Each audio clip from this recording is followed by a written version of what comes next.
Hello, welcome back to the channel. Today we're diving right into how to set up and use Teamwork.com's customer satisfaction surveys.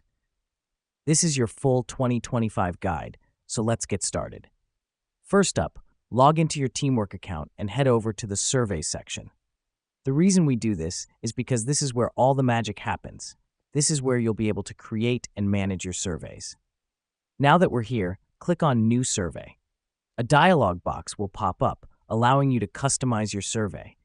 This helps us because it allows you to tailor the survey to your specific needs. You can add questions, choose from different response types, and even add some branding elements to make it uniquely yours. Once you've got your survey set up, it's time to send it out.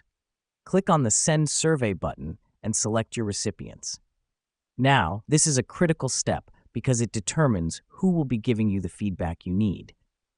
You can send the survey to specific customers or to an entire contact list. It's up to you. Let me explain why this matters. The more responses you get, the more data you'll have to analyze. This will help you understand your customers better and improve your services. The final step is analyzing the results. Teamwork.com provides you with a detailed report of the responses, which you can use to identify areas for improvement. Here's what's happening behind the scenes.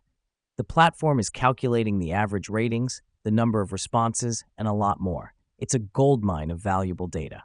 And that's it.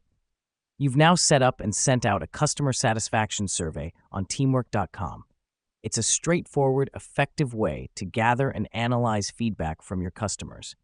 Keep in mind that the more you use it, the better you'll understand your customers. So don't hesitate to dive in and start using this powerful tool. Until next time,